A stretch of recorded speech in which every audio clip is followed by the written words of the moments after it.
Hello, and welcome to Sleepy Paradise. My name is Sam Wilson. Tonight, we begin a gentle voyage, one not across distant oceans or star-strewn skies, but into the quiet depths of your own mind. A place you visit each night, though you rarely remember the way. As your body begins to let go, and your thoughts soften into a slow rhythm, you are entering one of nature's most mysterious and healing rituals, sleep. And inside sleep, lies dreaming. For centuries, dreams have been whispered about, as visions, omens, or poetry written by the soul.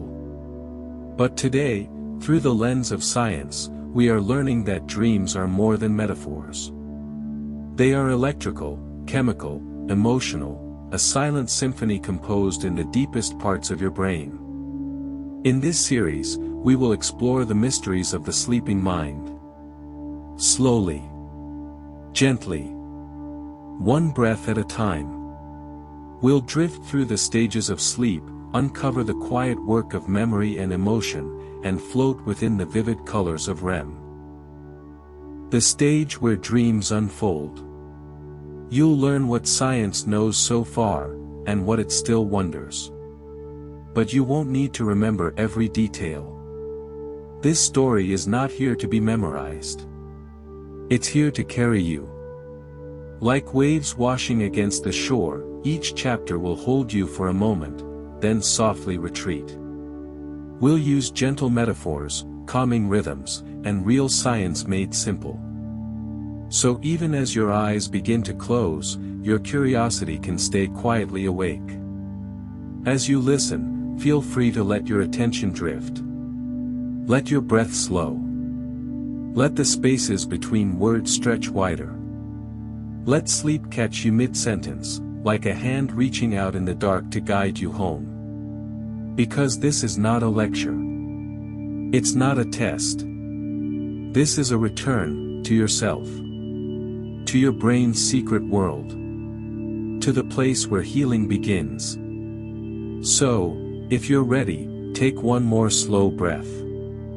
And let's begin. Chapter 1, The First Descent, into the Gentle Dark. The world grows quiet. Light from the day slowly recedes. Not all at once, but in hushed layers. Shadows soften, colors blur, and somewhere within you, a stillness begins to bloom. It is the gentle closing of a book at dusk, the final exhale before silence. You are not just going to sleep. You are descending, slipping beneath the surface of wakefulness, floating away from the noise of thought, of effort, of doing. Your body, as if remembering something ancient, knows exactly what to do. The skin cools. Your heart slows its pace, like a drummer stepping into a softer rhythm. Muscles release their stories, a jaw unclenched, a shoulder relaxed, fingers no longer curled with intent.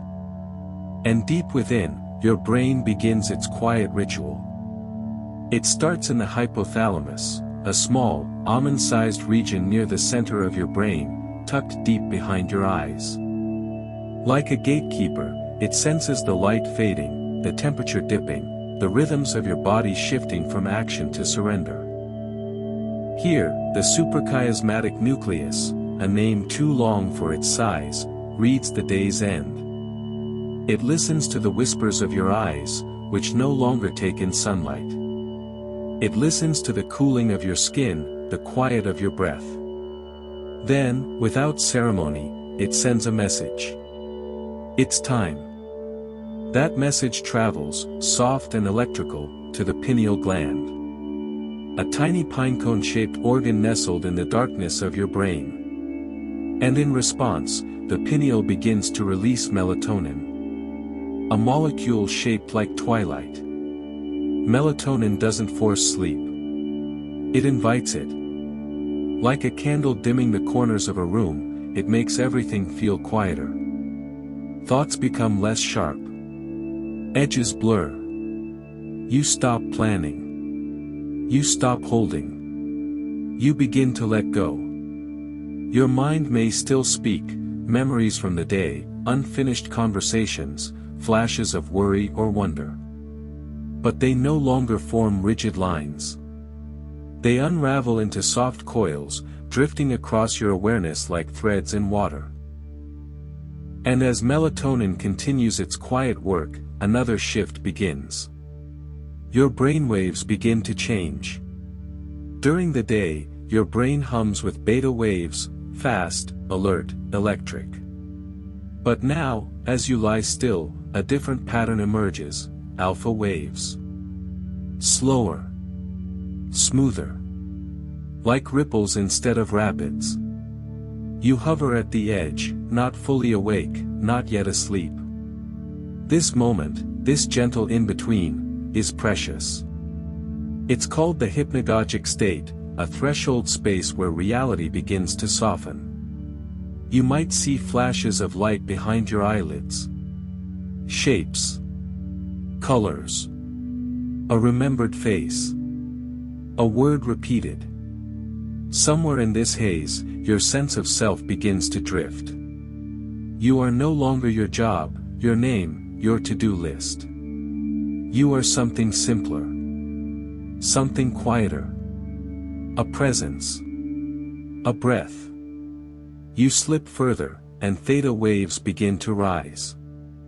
These are slower still, dreamlike, rhythmic, like the movement of tides. This is stage 1 sleep, the first foothold on the descent. You are not fully gone, not yet. A sound could still pull you back. But if you remain, if you surrender to this downward pull, you enter stage 2. And your brain begins a deeper kind of work. Your heart beats more slowly. Your body temperature continues to drop. And something beautiful begins to occur. Sleep spindles, tiny bursts of neural activity, dance across your brain.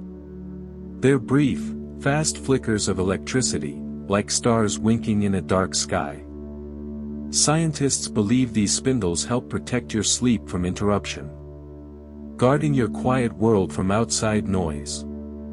At the same time, K-complexes appear, large, slow waves that seem to act like anchors, keeping you rooted in rest. You are now no longer at the edge of sleep. You are inside it. In this place, time begins to dissolve. You may not know how long you've been lying here. You may not even feel your body in the same way. You have become awareness itself, wrapped in warmth and quiet. And deeper still you go. If sleep were an ocean, you are now descending toward its depths. Approaching slow-wave sleep, or stage 3. This is the realm of delta waves, the slowest, deepest rhythm your brain can enter. A rhythm that feels less like thinking, and more like being. Here, your body begins its most vital repair. Tissues mend. Cells regenerate. Your immune system restores its strength. Growth hormone is released, quietly knitting your inner scaffolding back together. You are not conscious of any of this. But your body knows. Your brain knows. It is here, in this silent, unlit stage, that you are perhaps most yourself, untouched by identity, memory, or thought. You are the sum of every cell's need for rest. You are the dream of your body healing itself. And all the while, your brain continues to cycle.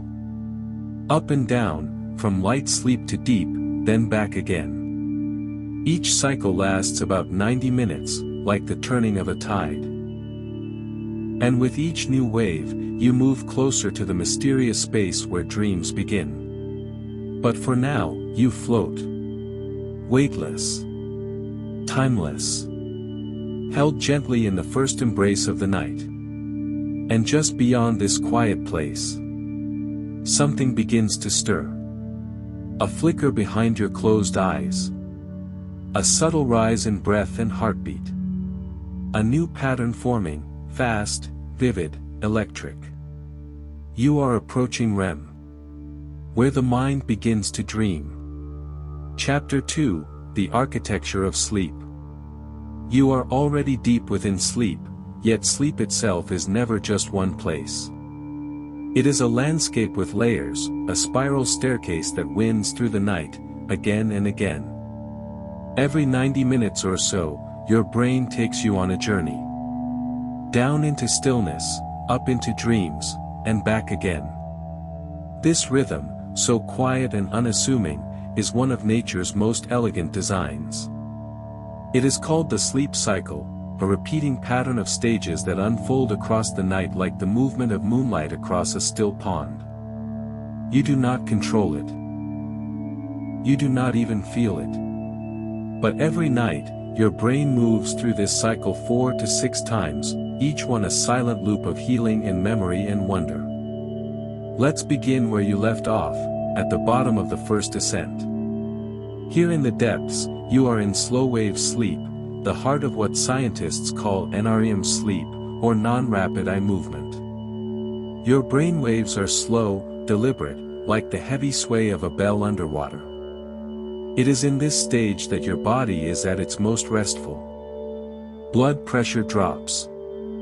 Muscles release completely. Your body becomes almost still, like earth beneath snow. This is when physical healing happens. Tissues are repaired. Immune cells patrol quietly, repairing damage from the day. Growth hormone flows through you, guiding the body's quiet renewal. But your mind is not idle. It is busy, not with dreams, but with sorting. In slow-wave sleep, your brain reviews the day, but not as a movie, more like a gardener tending the roots. It selects memories worth keeping and gently lets others fall away. Tiny new connections are strengthened, synapses forming like new branches. Your brain is pruning, shaping, preparing for a new day. And then, without you even noticing, you begin to rise again. Your brain leaves the depths, climbing softly back through stage 2. The stage of spindles and K-complexes, the gentle gatekeepers of sleep. And soon, you cross a threshold. Your eyes, though closed, begin to dart beneath your lids. Your breathing quickens, just slightly. Your brainwaves shift again, they look almost like waking patterns now. You have entered REM sleep. The mysterious, radiant stage of dreaming. Here, your mind comes alive. Emotions stir. Memories blend with imagination. Scenes unfold that never happened, yet feel impossibly real. This is the REM-NREM cycle. A paired rhythm, like a heartbeat of the night. First, the slow, deep restoration of NREM. Then, the vivid, electric landscapes of REM. And it repeats. Each full cycle, NREM followed by REM, lasts around 90 to 110 minutes. And each time you circle through, the proportions shift. In the early part of the night, NREM dominates, deep and heavy, focused on repair. But as dawn nears, REM grows longer. Dreams become more vivid. You spend more time in those imagined worlds. It's as if your brain saves its storytelling for the hours just before you wake. Imagine sleep as a tide. Coming in with the heavy pull of NREM. Receding into the luminous foam of REM. In a single night, your brain may complete 4, 5, even 6 of these cycles, each one carefully orchestrated by ancient systems that evolved over millennia. At the center of this choreography is your circadian rhythm. An internal clock, roughly 24 hours long, guided by light and dark. It's not just about when you sleep, but how. As night falls, melatonin rises, nudging your brain toward sleep. And just before morning, cortisol gently increases, not as a jolt, but as a whisper. Soon, it will be time to return. This rhythm is so precise, so deeply embedded, that even the smallest cues, like a glowing screen or a skipped meal, can shift its timing. And when that rhythm is disturbed, so is the architecture of sleep. Imagine building a house, but one floor collapses every hour. The structure may look fine from the outside, but inside, the damage accumulates. That is what fragmented sleep can do. Not enough deep NREM, and your body doesn't heal properly. Not enough REM, and your mind doesn't process emotions or memories as it should. Sleep, in its full cycle, is not a luxury. It is a necessity, a biological ritual that touches every system in your body. Even your brain's trash is taken out during sleep.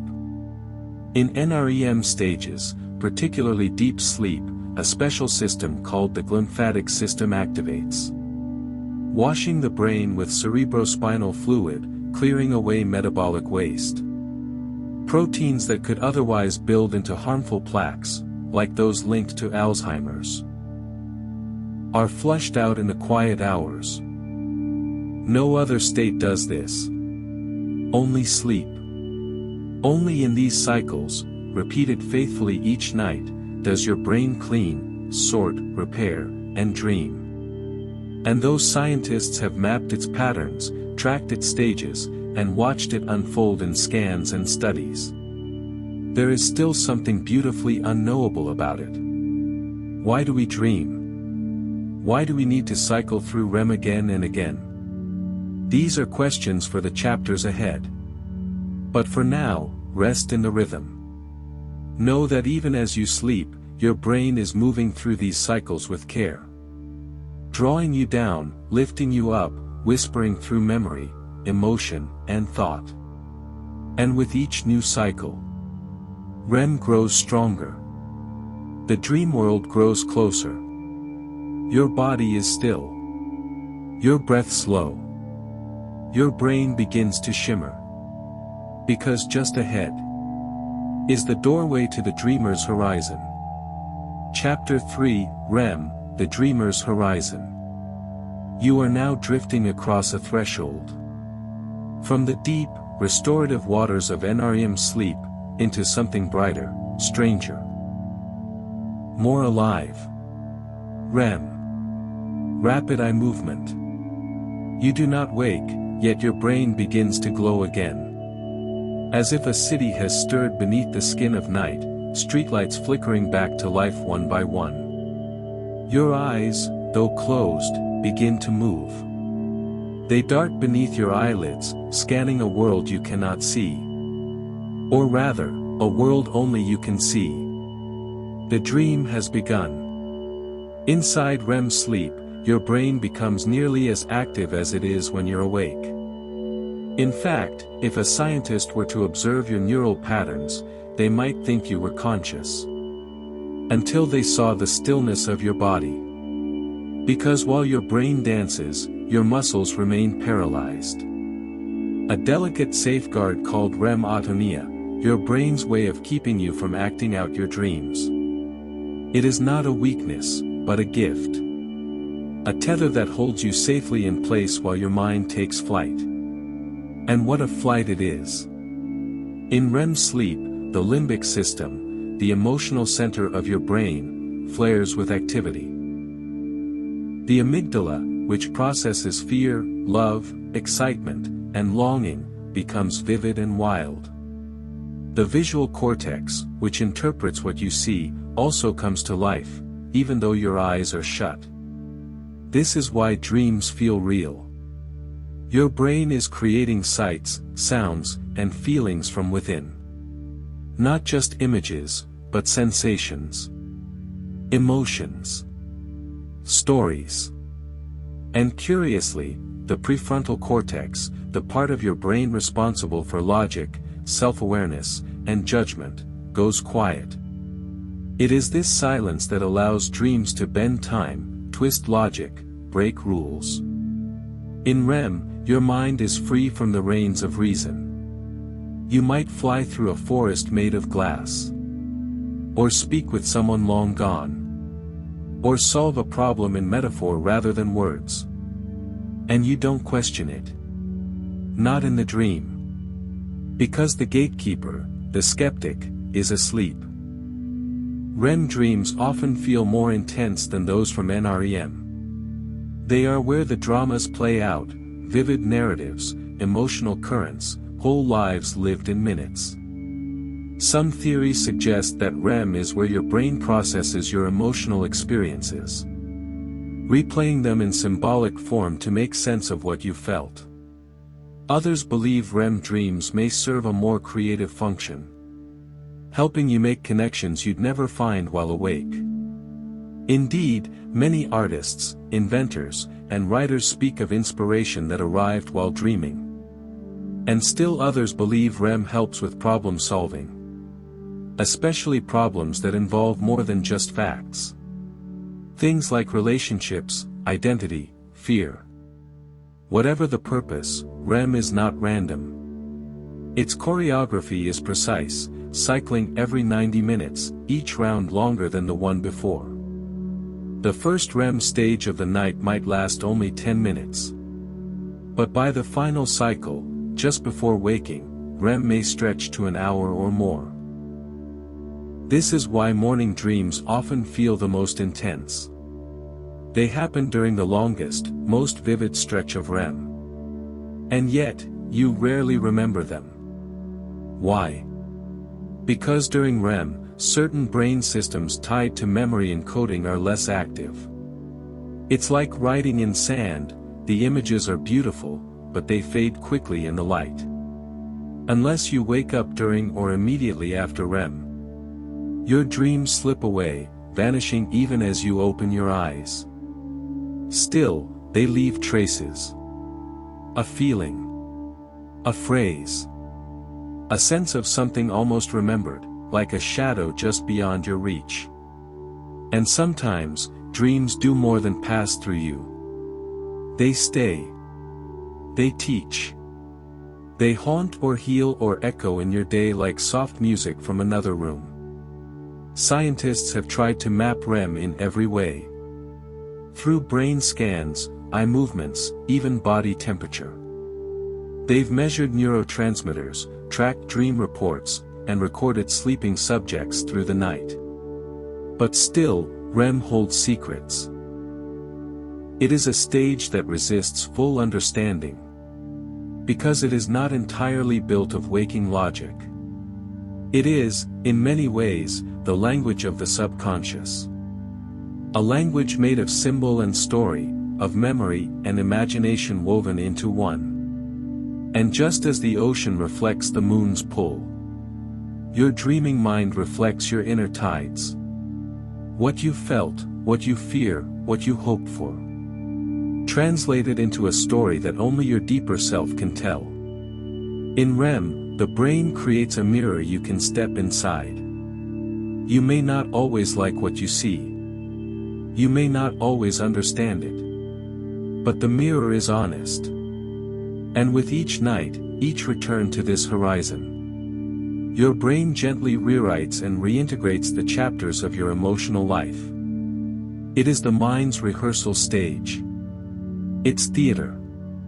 Its internal compass, recalibrating in the dark. And when morning comes, and you rise, the lights in that hidden city dim. The stories are folded away. Your eyes stop moving. And your brain prepares to begin the cycle again. To fall, to climb, to fall. But for now, as you rest, your mind drifts out of the dream. The flickers of REM grow faint. Your body, still cradled in sleep, begins its descent once again. Back toward the deeper stages. Back toward the quiet earth of slow-wave sleep. Because behind the dreams, a deeper purpose begins to stir. Something more than emotion. Something quieter, more rooted. A question lingers. What is the true purpose of dreaming? And why, after thousands of years, do we still not fully know? Chapter 4, The Storyteller Within, Why We Dream. You dream. Even when you forget, even when the morning comes too quickly. You dream. Somewhere within the soft corridors of your sleeping mind, your brain tells stories to itself, as if it cannot help but speak, even in silence. But why? Why does your brain, when it could be resting, begin to create? Why, in the hours when your muscles are still and the world is quiet? Does your mind paint scenes, summon people, stir up fears and fantasies and impossible places? Tonight, we begin to explore that question. Not with hard answers, but with gentle possibilities. There is no single truth about why we dream. But science offers us many threads, and each one feels like part of something larger. The first thread is memory. As you sleep, your brain reviews the day behind you. Not like replaying a movie, but more like sifting through a basket of leaves, choosing which ones to keep, and which to let go. This process is called memory consolidation. During the deeper stages of NREM sleep, your brain strengthens new memories. Particularly the facts, details, and procedures you've learned. But in REM sleep, something different happens. Instead of focusing on what happened, your brain begins to explore how it felt. It moves through emotional memory, weaving connections between what you've experienced and what you already know. And dreams may be the byproduct, or even the mechanism, of that work. Like a painter trying to capture a feeling, your brain uses symbols instead of sentences. A hallway that never ends. A loved one who's no longer alive. A test you didn't study for. These are not just random images. They may be the brain's poetic way of filing emotions into place. Some researchers suggest dreams are a kind of overnight therapy. A safe space for your emotional brain to work without interruption from your logical mind. In waking life, you may suppress a feeling. But in a dream, it returns. Distorted, disguised, but still speaking. This might be why dreams often feel emotional, even when they make little sense. Because your brain isn't trying to make sense. It's trying to process. You may feel something in a dream that you haven't let yourself feel during the day. You may confront something too fragile, too raw, too complex to name. And you do it all without words. Without effort. Without even knowing. There is also a thread that leads to problem solving. Some scientists believe that dreaming allows your mind to explore new ideas. To test possibilities in a space without limits. When you dream, the strict rules of logic fall away. You can see connections that would seem impossible when awake. A study once showed that people were more likely to solve complex puzzles after a night of dreaming, especially if the dreams contained fragments of the problem. It's as if the brain, in its dreaming state, becomes more creative, more flexible. Less bound by what is, and more curious about what could be.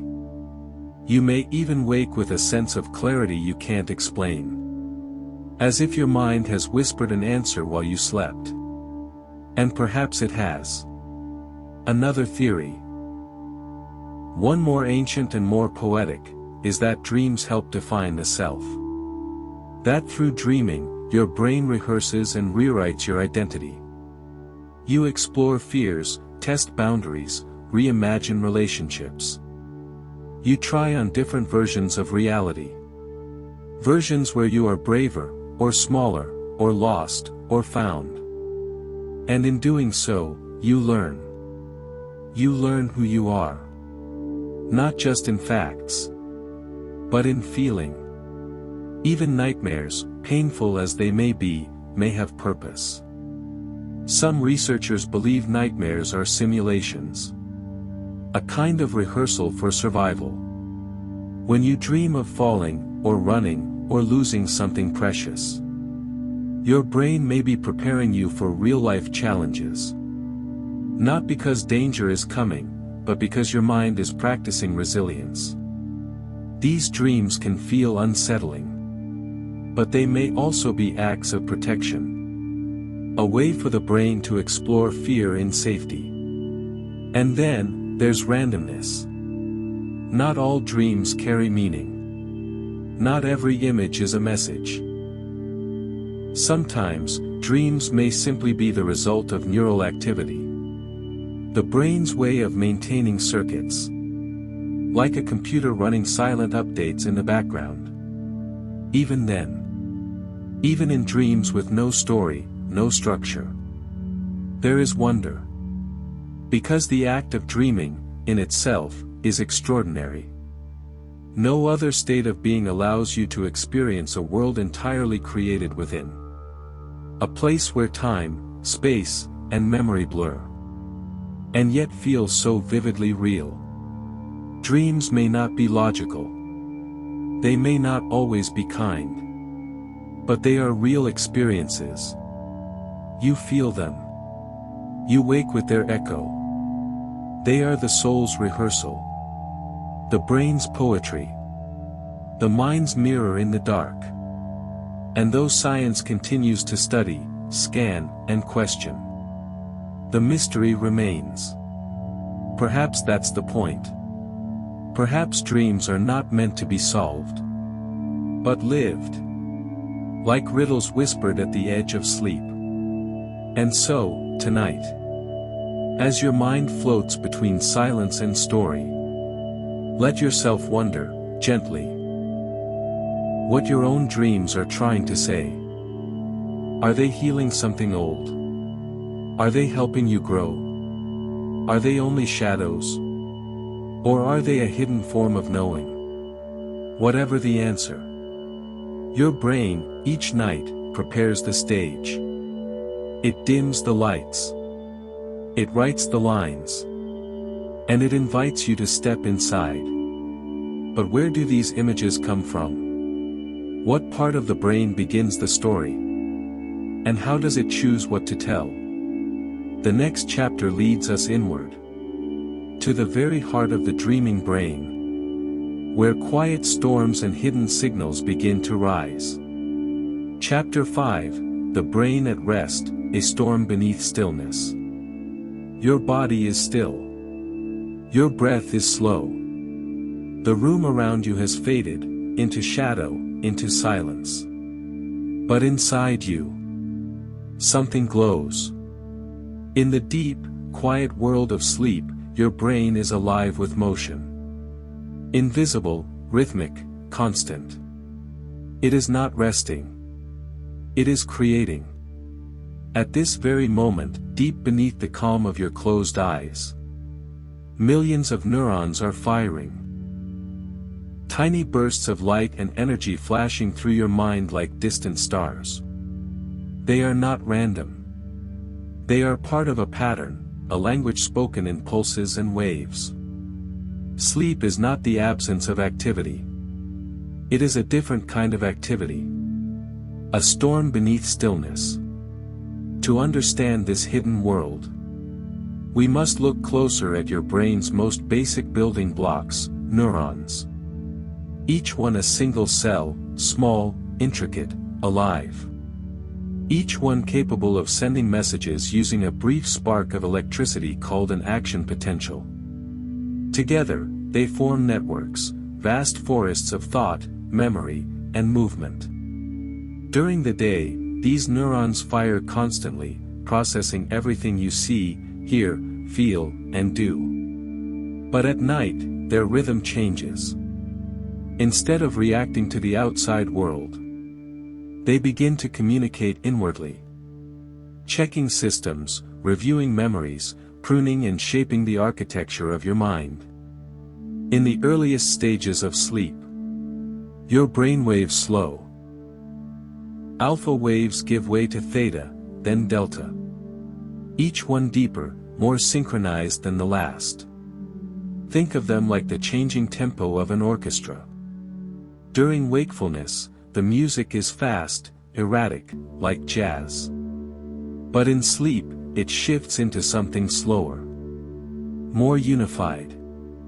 Like a long, deep cello note vibrating through a quiet hall. This synchronization matters. It is during these slow, pulsing waves, especially in slow-wave sleep, that some of your brain's most vital maintenance begins. One of the most remarkable discoveries in recent science is that your brain cleans itself while you sleep. There is a system, once barely understood, called the glymphatic system. A kind of nighttime plumbing network that clears away waste products from your brain tissue. Just as your body removes toxins through the liver, your brain removes toxins during sleep. One of the substances cleared is a protein called beta-amyloid, which, when allowed to build up, has been linked to neurodegenerative diseases like Alzheimer's. The glymphatic system uses cerebrospinal fluid, a clear liquid that surrounds your brain, to flush out these waste materials. And this system works most effectively during sleep. In fact, the space between neurons actually expands during sleep by up to 60%, allowing the fluid to flow more freely, carrying away what is no longer needed. You do not feel this. You do not need to. It happens quietly, without your permission. It is part of the storm. A purposeful, necessary storm. Elsewhere, in your hippocampus, another process is unfolding. This is where your short-term memories are held. The details of your day, the names you heard, the emotions you felt. During sleep, especially during slow-wave stages, your brain replays these experiences. Not as whole memories, but as bursts of activity. Like the soft flicker of a projector replaying only key moments. It is through this subtle reactivation that your memories begin to move from short-term storage to more permanent locations in the neocortex. The hippocampus sends, the cortex receives. And over time, those memories take root. You may not remember the dream that carried them. You may not remember anything at all. But the memory remains. This is how you learn. This is how your brain quietly builds the foundation of who you are. And during REM sleep, when dreams grow vivid, another kind of rehearsal begins. Not just for memory, but for feeling. In REM, the limbic system becomes active. This includes the amygdala, where fear and passion live, and the anterior cingulate, involved in processing pain and conflict. These areas light up as you dream, as if your brain is replaying emotional experiences to understand them more deeply.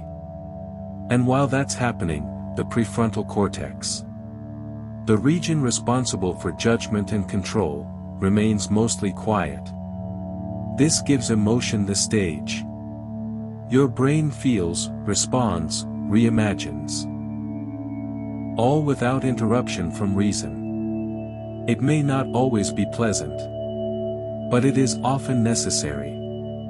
This emotional rehearsal helps you return to waking life with less intensity, less reactivity, more balance.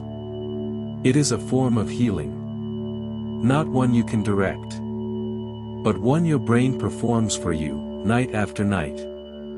All of this, the cleaning, the sorting, the dreaming, happens beneath your awareness. A storm beneath stillness. And when you wake, you feel its traces. Sometimes it's a sense of clarity. Other times, a dream that lingers. Often, just the quiet sense that you are restored. But the work continues, night after night. A rhythm your brain keeps faithfully, even when you forget. And this rhythm is shaped not only by biology, but by your choices. The food you eat, the light you allow, the stress you carry. All of it speaks to the brain. Whispers that shape how deep your sleep becomes, how rich the dreaming, How complete the restoration. Sleep is not a switch that turns off your mind. It is a state your brain enters with precision. To rebuild itself. To make sense of the day. To clear the way for tomorrow. So tonight, as you lie here, as your muscles soften and your thoughts quiet, remember this. Even as you rest, your brain is hard at work. It is pruning memories, cleansing old data, rewiring old stories into new understanding. It is sculpting you, in silence. And just as storms pass to reveal new landscapes, so too does this inner storm leave behind something changed. But how does this storm shape the story of who you are? How does the sleeping brain choose what to keep, and what to forget? Let's follow those memories now.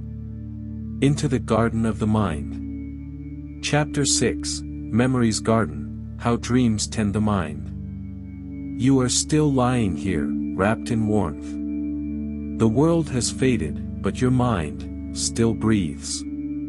Softly now, like petals unfolding in the dark. Inside your head, something delicate is happening.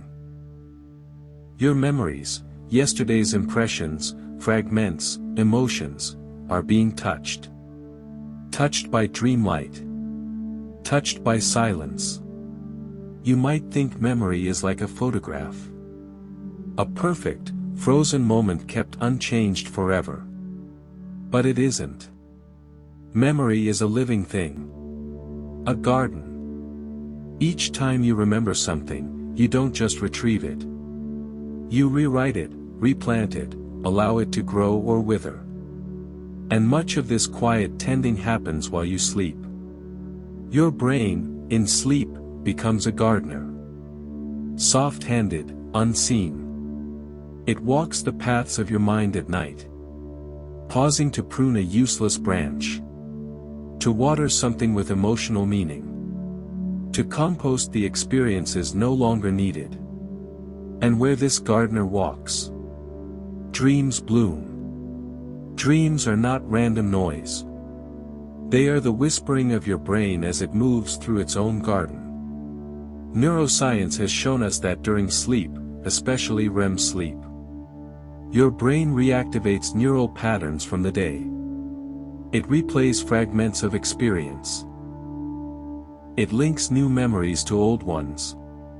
It strengthens useful connections. And lets others fade. You might see a face from long ago. Feel an emotion that doesn't belong to the present. This is your brain testing, weaving, shaping meaning. And sometimes, in that reshaping, it chooses to forget. Forgetting is not failure. It is selection. In a garden, not every plant thrives.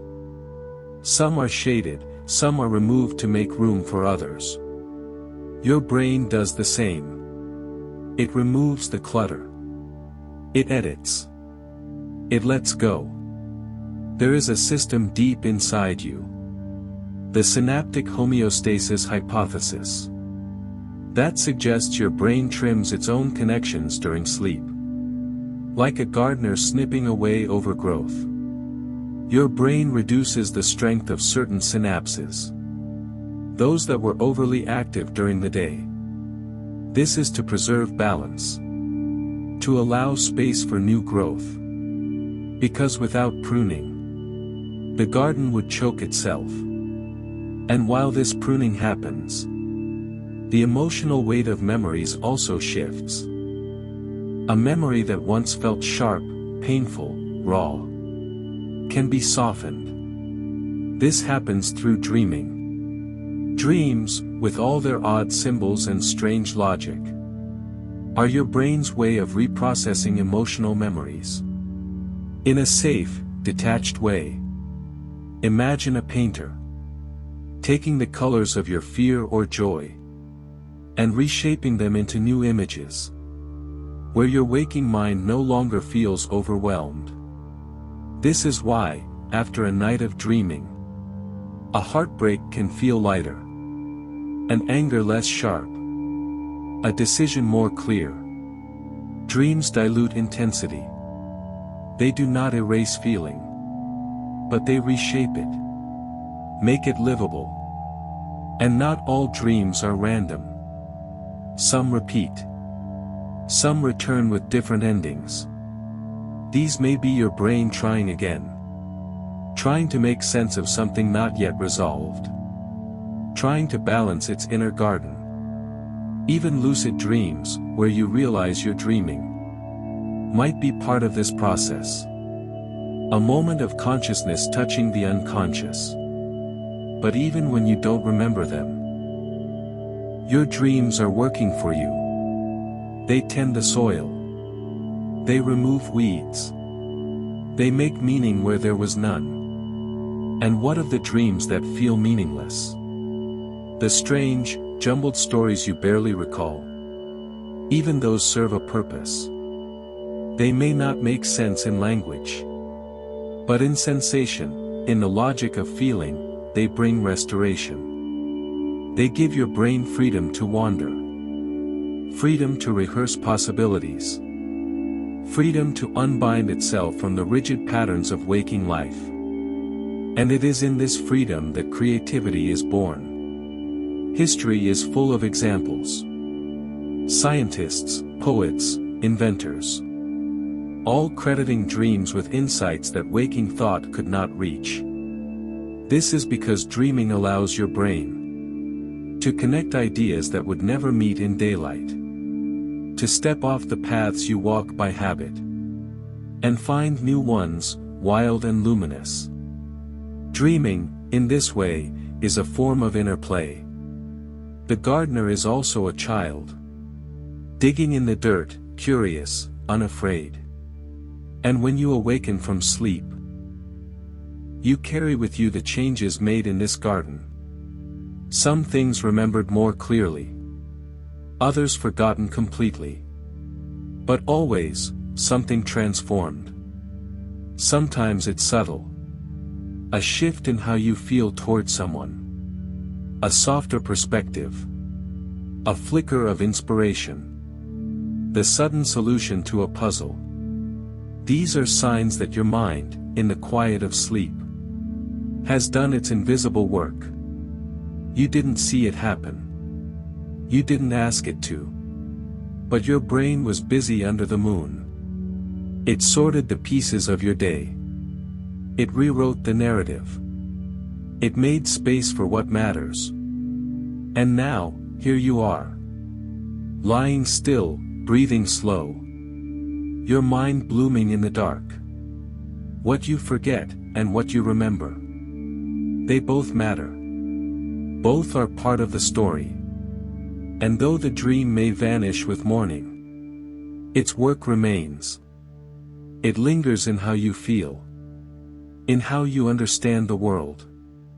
In how gently you begin the next day. But the brain's night work isn't finished. There is more beneath the dreaming. A deeper rhythm that pulses in silence.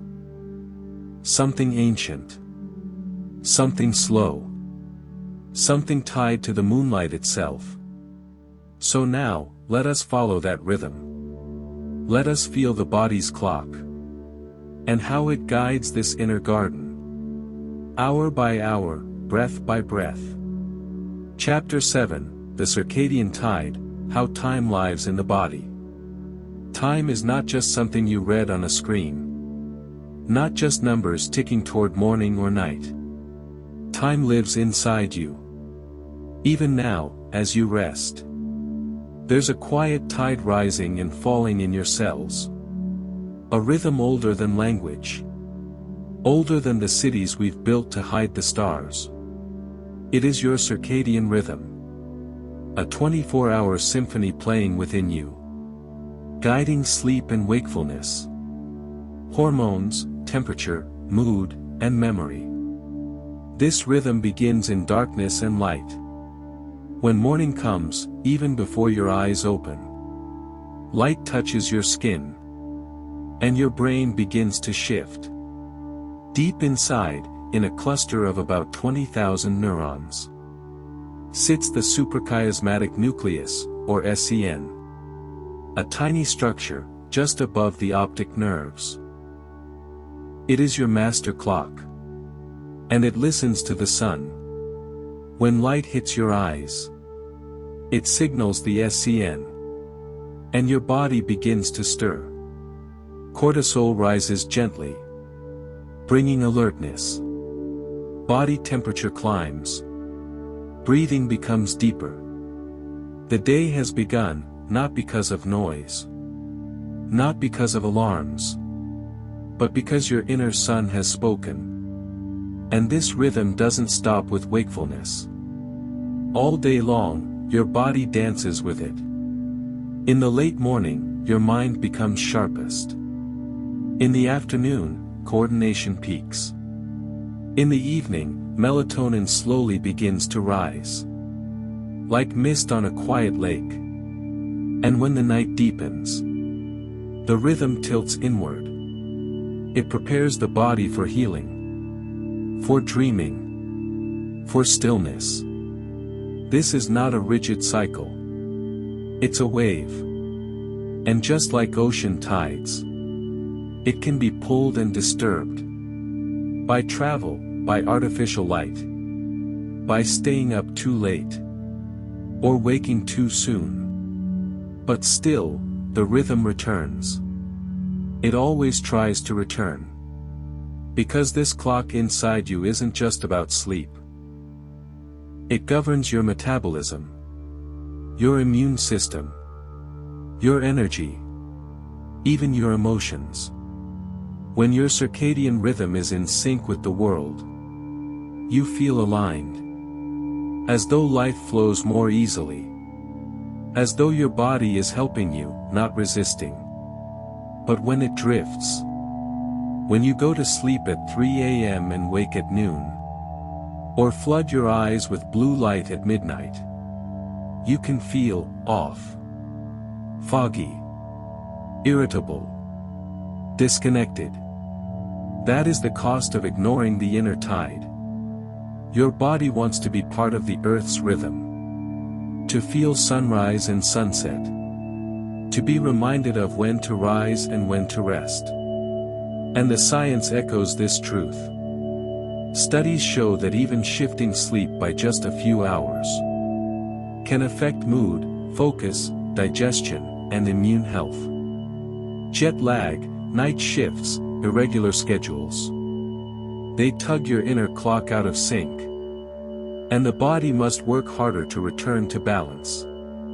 But the good news is, this rhythm is resilient. It remembers.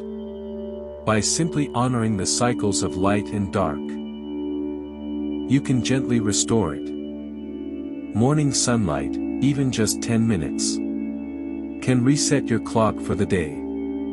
It tells your brain, this is the beginning. And in the evening, dimming lights, avoiding screens, letting the world grow quiet, tells your brain, the night has come. You don't have to force sleep. You only need to respect the tide. Your body is not a machine to be hacked. It is a rhythm to be heard. A song to be moved with. You might notice, now, how your breath has slowed. How the air feels cooler against your skin. This is your body, listening. This is your tide, turning. And deep within this rhythm, there's another, more subtle still. Your ultradian rhythms. Shorter cycles that ebb and flow every 90 minutes. Govern your alertness, your rest, your focus. Even while you sleep, these waves move through you. Guiding stages of deep sleep and REM. One wave after another. Sleep is not a single plunge into darkness. It is a spiral. Cycling through different depths. Each with its purpose. These spirals are guided by your inner clock. And so, the body becomes a clock tower without chimes. Marking time in blood and breath. in temperature and silence. And what about dreams? Their timing too is rhythmic. In early night, deep sleep dominates. The stage where the body restores tissues, boosts immunity, and releases growth hormones. Later, as morning nears, REM sleep takes the stage more often. When dreams are vivid, memory is consolidated, and the brain dances through its internal gardens once again. So you see, even in stillness, your body is never static. It pulses with time. It breathes in patterns. You are part of something ancient, a living sundial of biology. And though we build our lives around external clocks, schedules, alarms, and meetings, none of them matter more than the one ticking softly within. Tonight, as you drift, you are not falling out of time. You are falling into it. Into alignment. Into rhythm. Into the deep, slow tide that knows exactly where you are. And that tide is pulling you now into the next mystery of the night. Because if time lives in the body, then what of the body's silence itself? What is the purpose of going still? Of entering this vast nightly emptiness? Let us sink now into that silence. Into the calm beneath all cycles.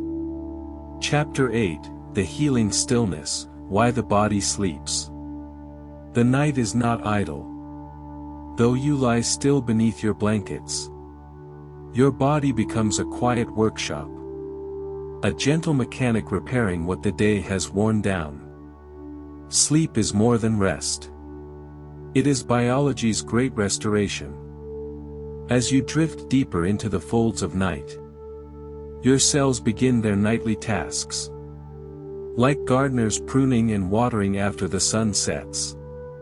They mend what's been torn, clean what's been cluttered, and prepare you for tomorrow's sun. The first hours of sleep are rich in deep sleep, also called slow-wave sleep. Here, your brain waves slow, and your body sinks into stillness. Proteins are rebuilt. Damaged tissues are repaired. Hormones like growth hormone surge. Not for growing taller, but for growing stronger. Bones strengthen. Muscles knit themselves back together. Your immune system, like a quiet army, reviews the day, strengthening its defenses, and clearing out what does not belong. This is not sleep as passive fading. This is sleep as medicine. And your brain, too, is at work. One of the great discoveries of recent years is the glymphatic system. A kind of brain rinse that activates during sleep. Think of it like the brain's washing tide. Cerebrospinal fluid flows more freely at night, cleansing away toxins and metabolic waste that build up during waking hours, including beta-amyloid, a compound linked to Alzheimer's. Only during deep sleep do the brain's glial cells shrink slightly, allowing more space for this fluid to flow, to carry away the day's debris. It is as if the brain takes a bath, only when you let it rest. And this cleaning matters when we don't sleep well, especially if deep sleep is disrupted. This cleansing process falters. Over time, waste accumulates. Focus dulls. Memory stutters. Mood sours. So the healing of sleep isn't just physical. It's cognitive, emotional, spiritual, even. Because as the body restores its tissues, the mind restores its balance. Stress hormones like cortisol decrease. Emotional centers like the amygdala quiet down. Your brain rehearses what it needs to remember, and lets go of what it doesn't. In REM sleep, those dreamy, swirling phases that become longer toward morning. Emotions are processed. Memories are sorted. Creative connections are made. The body sleeps, but the psyche sings. And through this layered symphony, you awaken not just rested, but rewired, calmer, more whole. What's remarkable is how deeply sleep is wired into us. Across nearly every species on Earth. From birds to whales to insects. Something like sleep occurs. It is universal. Which means it must be essential. In some species, half the brain sleeps while the other stays alert. As in dolphins or migratory birds. But no creature can go without it forever. Sleep is not a luxury. It is the foundation beneath every conscious moment. And yet, we often resist it. We try to delay it, cheat it. Replace it with caffeine or ambition. But the body always remembers. You were not built for constant wakefulness. You were built to ebb and flow. To act and to pause. To rise, and to sink back into stillness. Even your immune system listens to sleep. During deep sleep, your body produces cytokines. Molecules that help fight infection and inflammation. Lack of sleep can weaken this response, leaving you more vulnerable to illness, fatigue, and imbalance. It is in sleep that your body says, "You are safe now. I will rebuild." It is in sleep that your body asks nothing of you except surrender. And yet, healing is not just chemical. It is deeply rhythmic.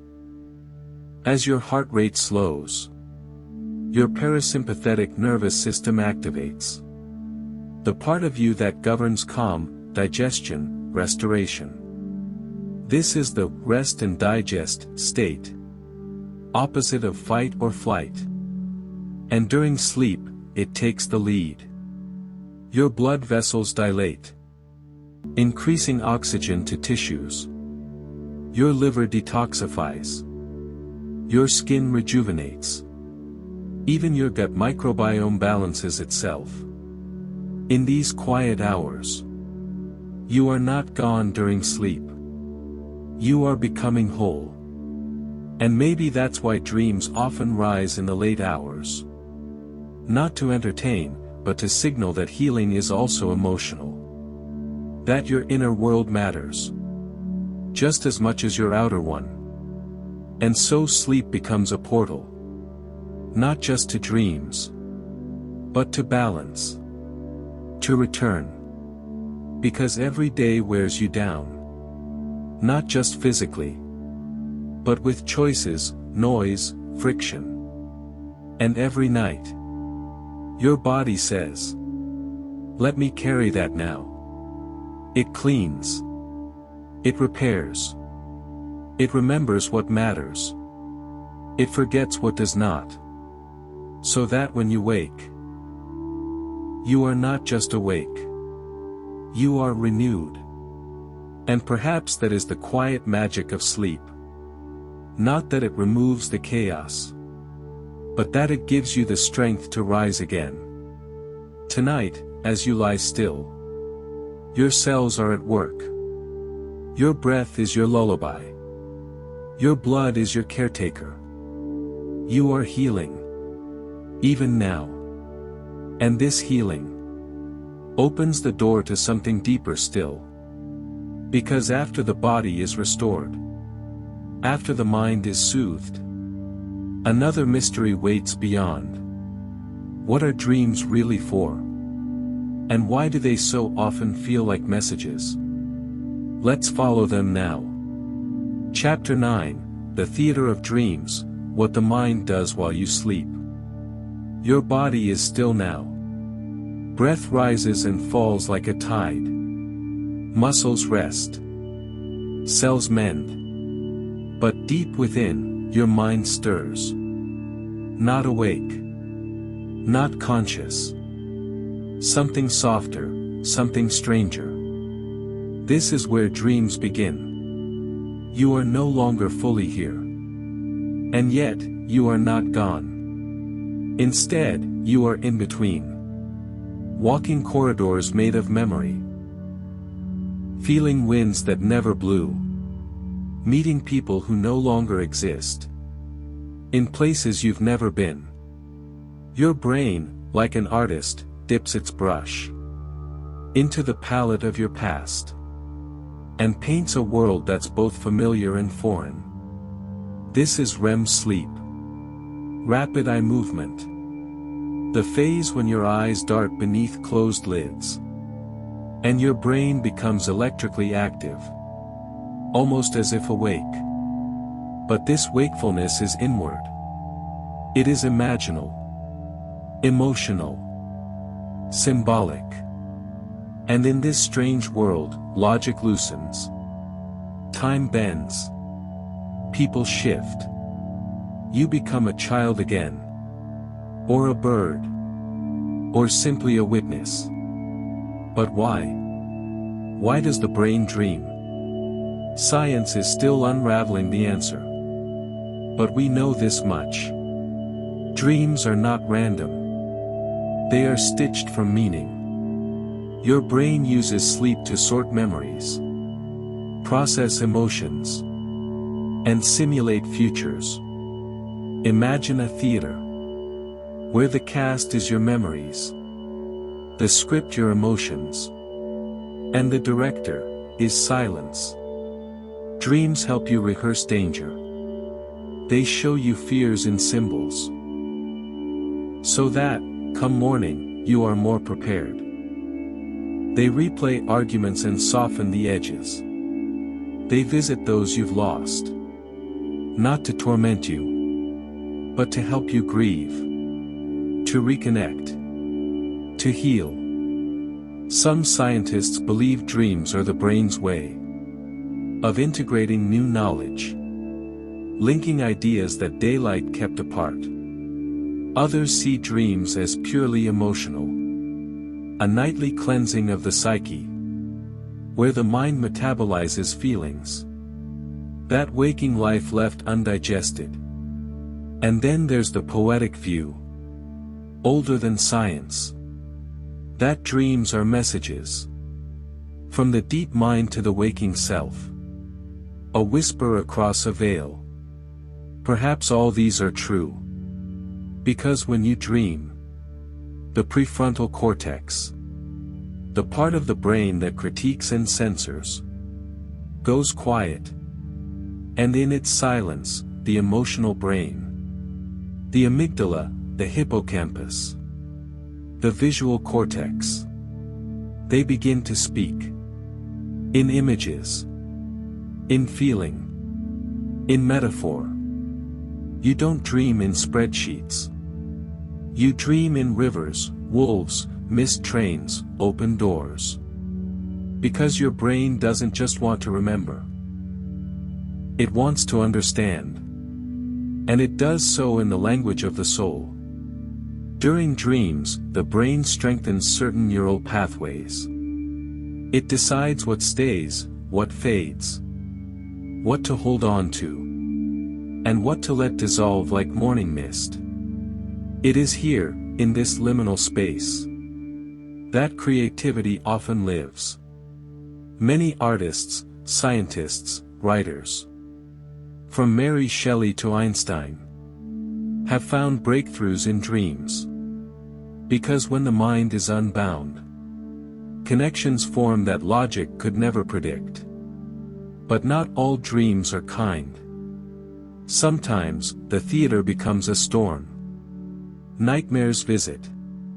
Old wounds reopen. And even this, oddly, has purpose. Nightmares are the mind's way of confronting fear. In a place where you cannot be harmed. They are rehearsals. emotional fire drills. And when processed with gentleness, they leave you stronger.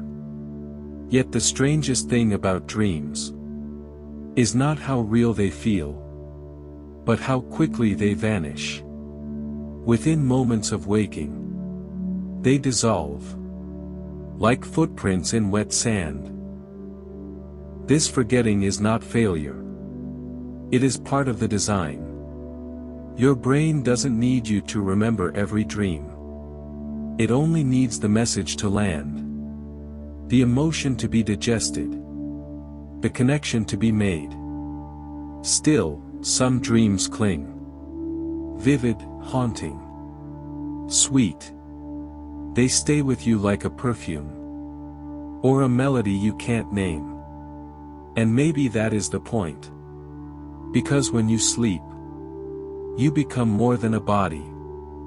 You become a witness to your inner cosmos. A voyager in a sea of symbols.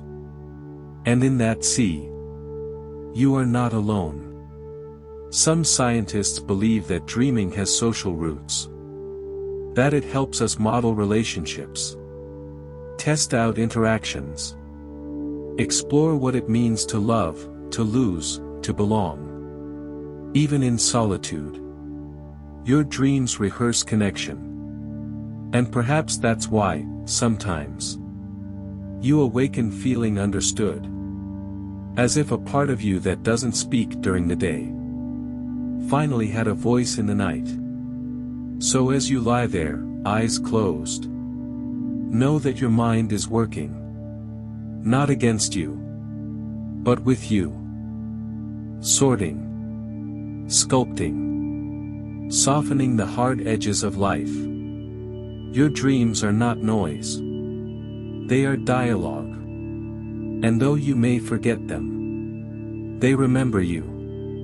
They shape your moods, your memories, your mornings. And as night falls again, they will return, not to distract, but to realign. So let go. Let the curtain rise once more. In the quiet theater behind your eyes, let the symbols come. Let the meanings unfold. And in the soft shadows of dream, ask yourself, what happens when the dreaming ends, but the body does not wake? Let us follow that path next. Chapter 10, The Pause Between Worlds, Micro-Awakenings and Sleep's Hidden Gaps. You are asleep, but not fully. Something stirs. A whisper beneath the stillness. Your breath remains steady. Your limbs unmoving. Yet deep inside, a glimmer of awareness pulses. This is not waking. This is not dreaming. This is the pause between worlds. Science calls it a micro-awakening. A brief return of consciousness. A blink of alertness within the slow rhythm of sleep. It lasts mere seconds. Sometimes less. You rarely remember it. And yet, it happens. Over and over again. Each night. Like fireflies flickering in a dark forest. These awakenings are natural. They are part of the rhythm. Not a disruption. Your body is not broken. Your sleep is not failing. Rather, your mind is checking in. Surfacing for air. Before diving once more into the deep. These micro-awakenings occur most often during transitions. From one sleep cycle to the next. From deep sleep into REM. Or when external noise nudges your senses.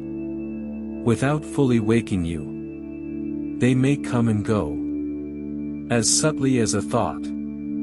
As softly as the brush of wind on skin. You may turn over. Adjust your blanket. Or simply blink beneath closed lids.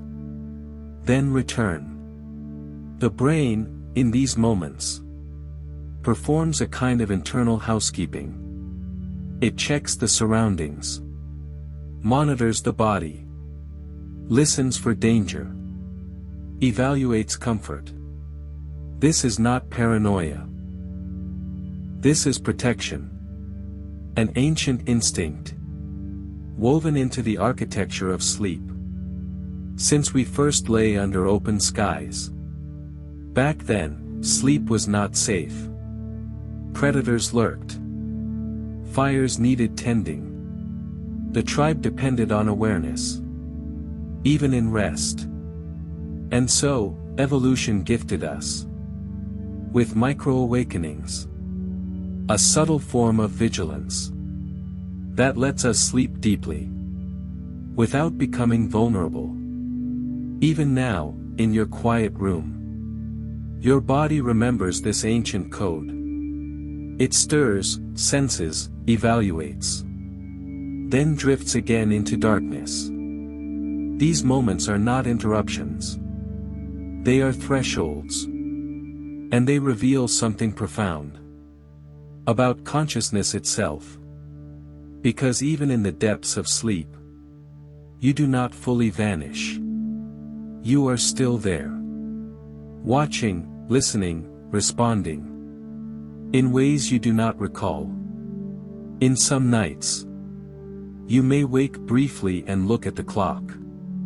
You may whisper a name, rise to sip water, or half dream that you are awake.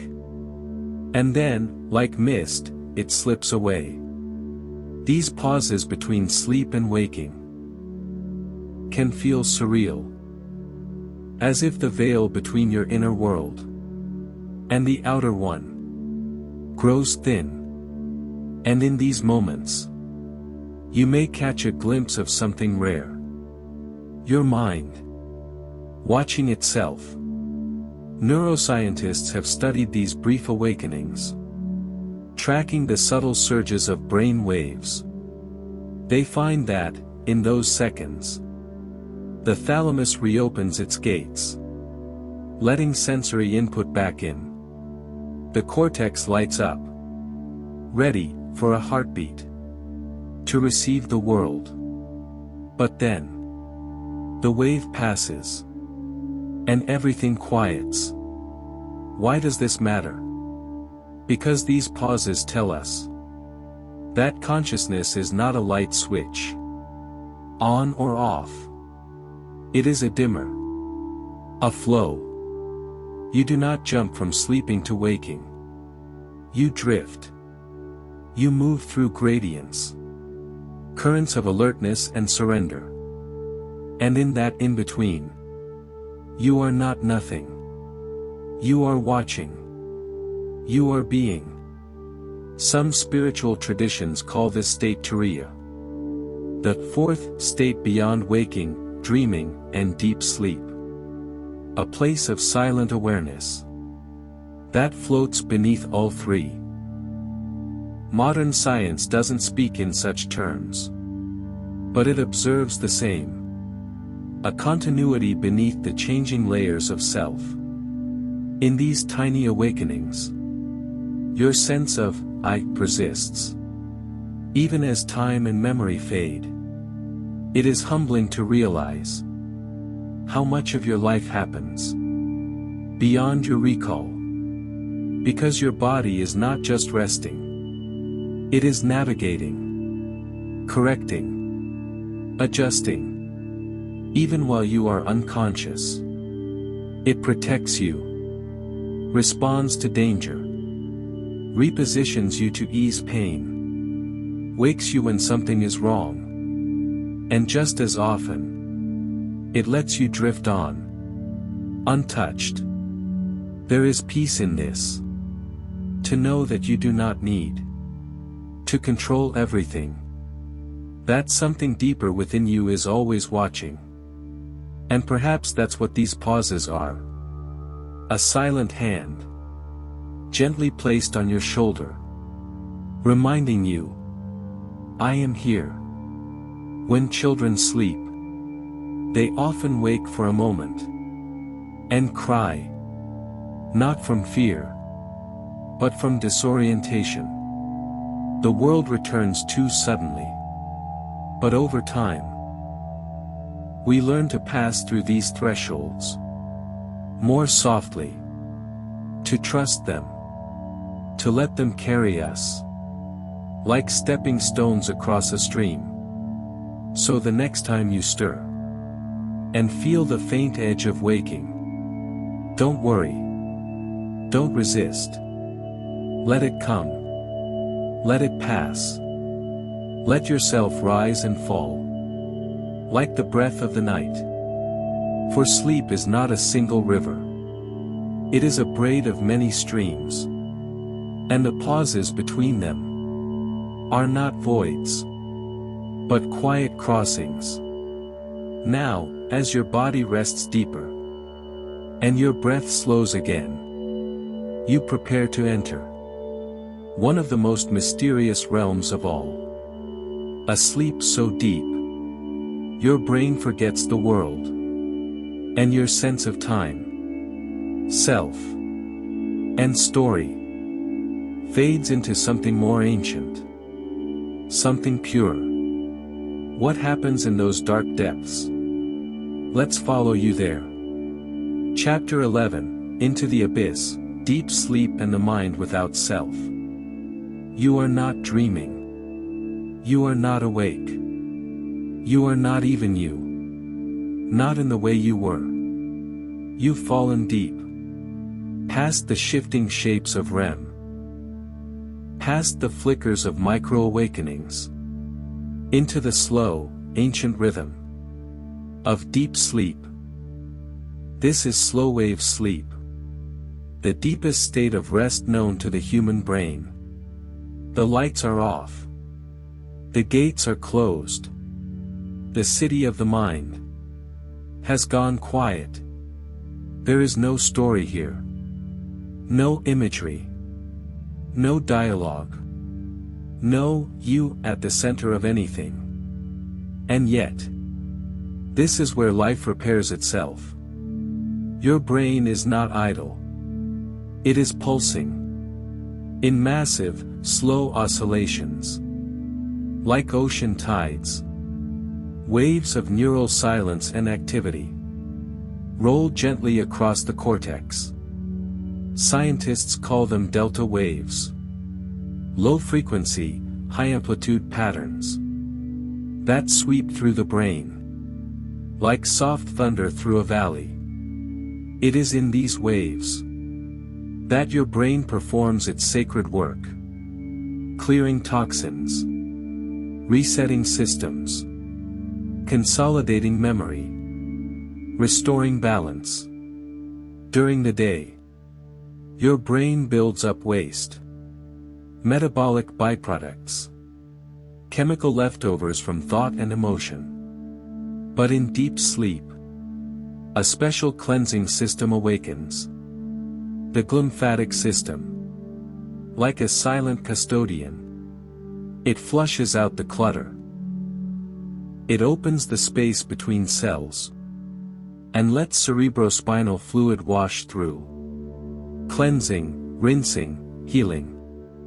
You do not feel it. You do not know it. But it is happening. Every night. When you surrender.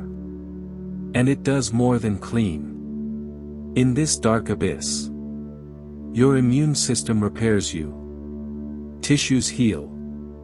Muscles rebuild.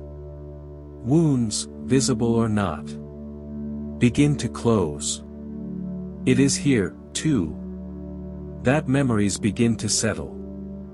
Not the vivid recollections of dreams, but the quiet integration of skill and habit. The piano keys you practiced. The face you tried to remember. The way your heart responded to something painful. Deep sleep stores them. Not as scenes, but as structure. It does not ask for your permission. It does not require your control. You simply rest. And the work is done. And yet, Perhaps the most mysterious part of this deep sleep is not what it fixes, but what it removes. Yourself. You, as you know you. With your name. Your preferences. Your constant narration. You are absent. Gone. The default mode network. That familiar hum of ego. Identity. Reflection. Goes dark. And what remains? Stillness. Silence. A consciousness with no edges. Or perhaps no consciousness at all. Some neuroscientists describe this as neural downscaling. A reduction of synaptic weight.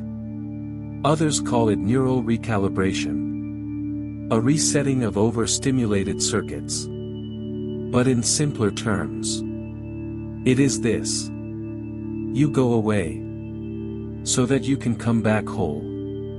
Your mind must forget itself, in order to remember how to be. There is something sacred in this forgetting. Something we fear in waking life. But welcome here. Night after night. In deep sleep. You do not cling to control. You do not resist. You dissolve. Willingly. And when you rise again, you are softer. Lighter. Rebalanced. It is this process. This temporary death of self. That gives sleep its power. Philosophers have long seen the parallels. The Greeks called sleep the brother of death. The mystics called it a door to the divine. Even today, many meditation practices aim to mimic deep sleep's gift. To quiet the ego. To dissolve the self. To rest in the stillness beneath identity. And here you are. Doing just that. Without effort. Without thought. You are in the abyss. And it is not empty. It is full of restoration. Full of repair. Full of release. For just a few hours each night, you return to a place beyond story. Beyond striving. Beyond name. And then, you begin to rise again. The waves of delta slow. The brain stirs. Neural chatter begins to return. Light flickers at the edge of the dark. And with it, you. Not all at once, but gradually. Like a mist forming into shape. You will soon find yourself back in the strange theater of dreams, where symbols dance and memory plays. But not yet. For a few final moments, you remain suspended. Not quite self. Not quite nothing. And it is here, in this quiet between deep sleep and dream, that we glimpse something timeless. The space where healing lives. Where the world is paused. Where you are no one. And everything. Now, as the tide of consciousness rises gently to meet you, you drift upward. Into the dreamscape. Where does the mind go when it begins to dream again? Let's follow. Chapter 12, Dream Alchemy, How the Brain Weaves Memory into Story. You're not quite awake. But something has changed.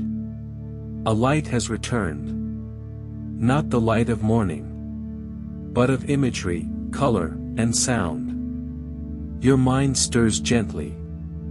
Not with thought, but with story. You are dreaming. Again. But now, the dream is not random. It has shape, mood, motion. Something is being stitched together. From old memories, recent feelings. Unspoken fears. This is dream alchemy. And your brain is the quiet artist. As you re-enter REM sleep, your mind awakens, not to the outside world, but to its inner canvas.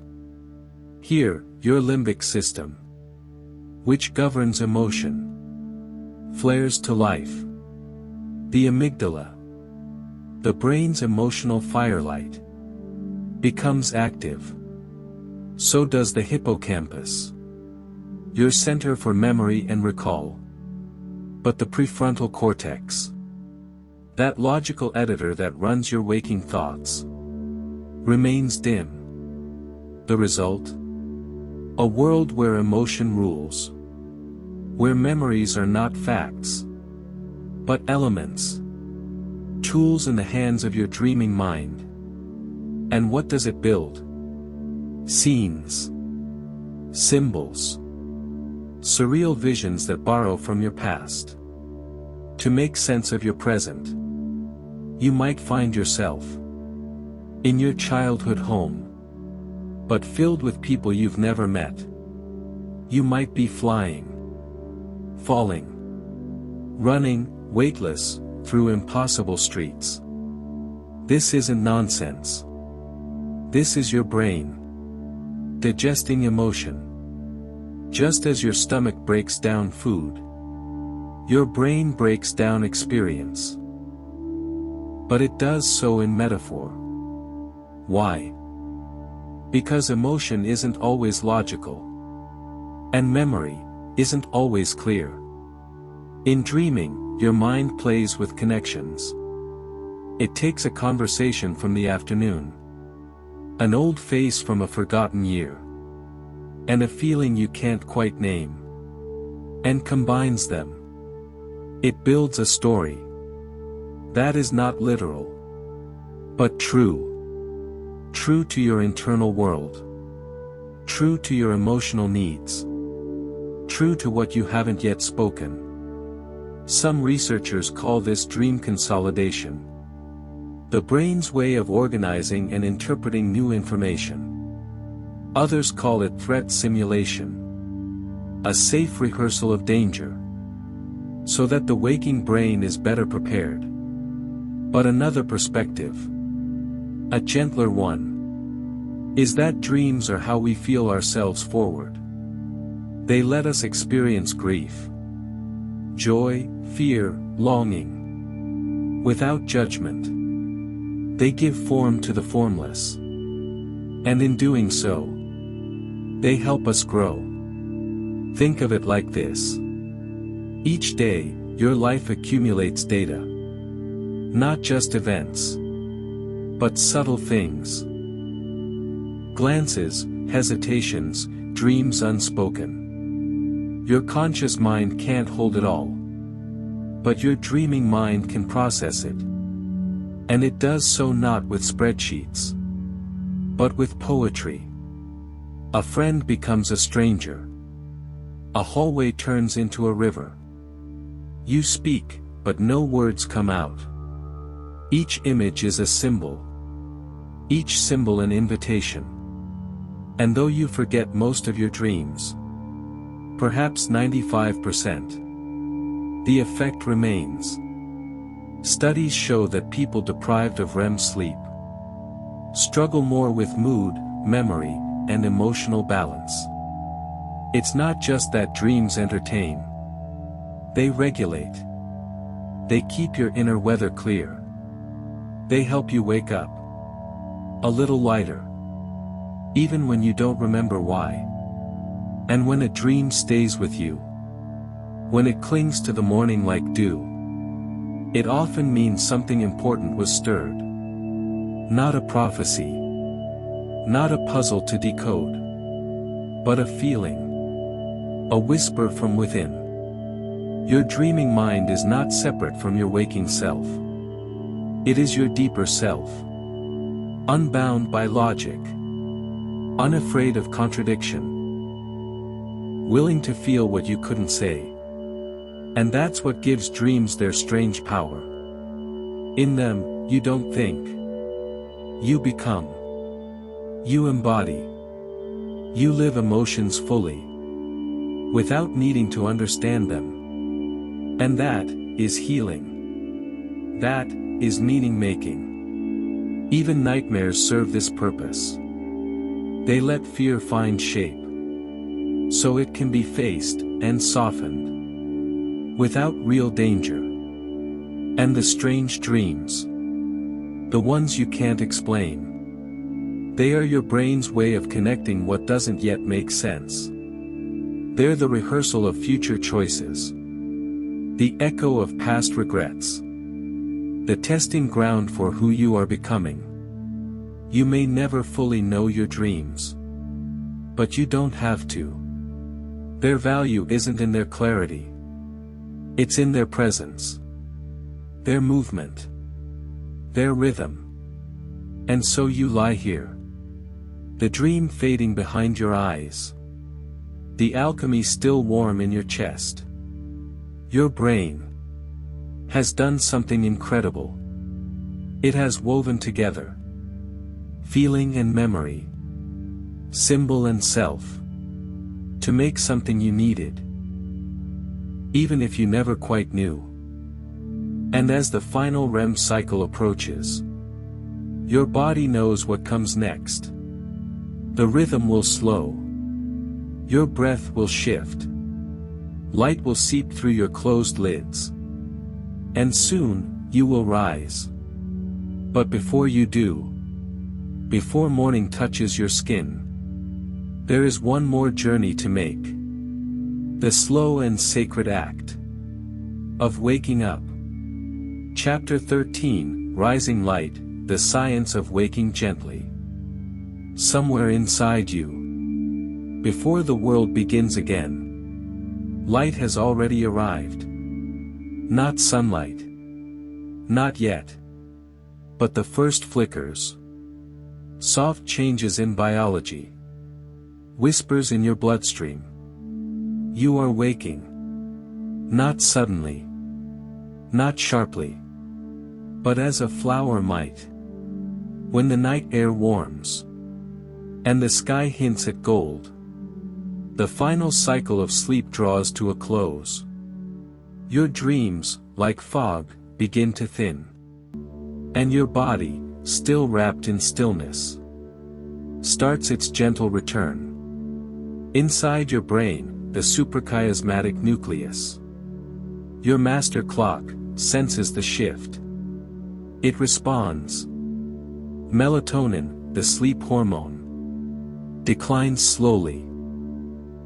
Cortisol, often misunderstood, begins to rise, not as stress, but as energy, as light itself, coursing softly through you.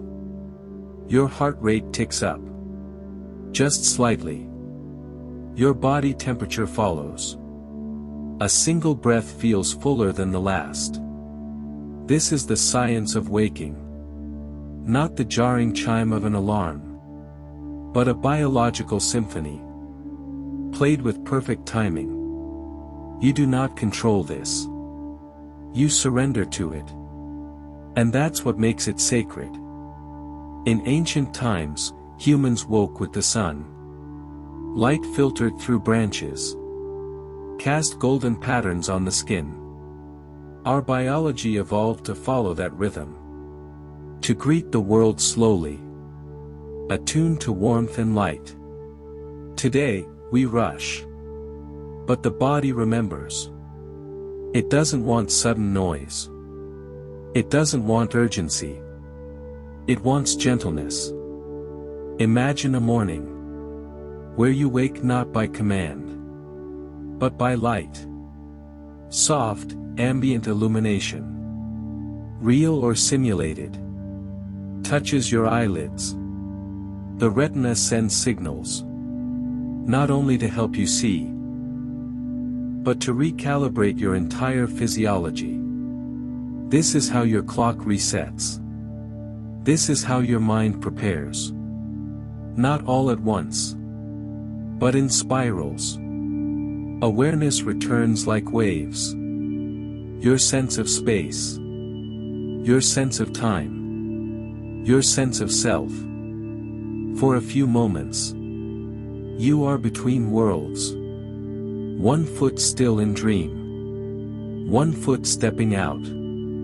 This liminal state, called sleep inertia, can feel strange, like your body has returned, before your thoughts have caught up. That's okay. There is no rush. This moment is a bridge. Use it gently. The breath you take now, slow, unforced, is your first true connection to the waking world. Inhale. Feel the ribs expand. Exhale. Let it go. You are not here to leap out of bed. You are here to arrive. An arrival is a process. The prefrontal cortex, your center for logic and decision, takes time to fully awaken. Give it time. Don't dive into decisions. Don't reach for stimulation. Instead, notice the silence. Notice the stillness that lingers. It is yours. A remnant of the night's sanctuary. In Japan, there is a word, asayake. The morning glow before sunrise. You are in your own asayake now. A transition space. A sacred hush. You may stretch. You may yawn. You may simply lie still.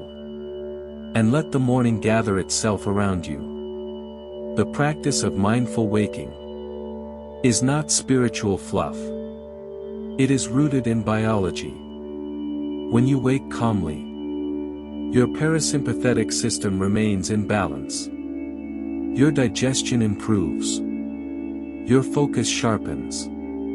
Even your heart, that ancient drummer, keeps a steadier rhythm throughout the day. So, be soft with yourself. Let the eyes open slowly. Let the light in gradually.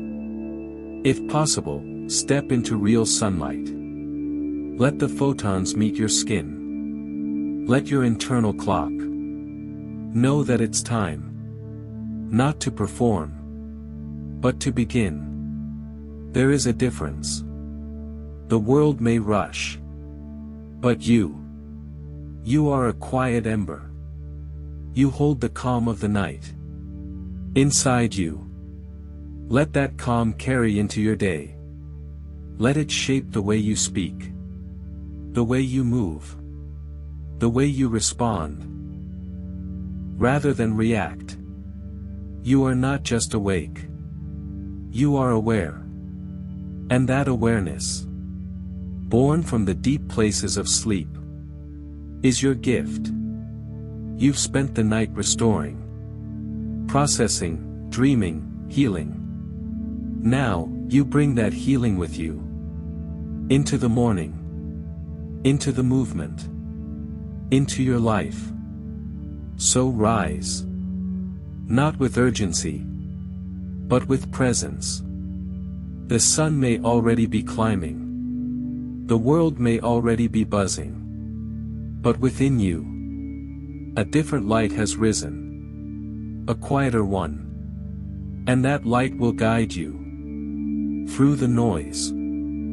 Final reflection. Sleep is not an escape. It is a return to the rhythms that built you, to the biology that knows how to mend, to the softness that modern life often forgets. Each night, your body sings a lullaby of chemistry, a ballet of breath and pulse and rest.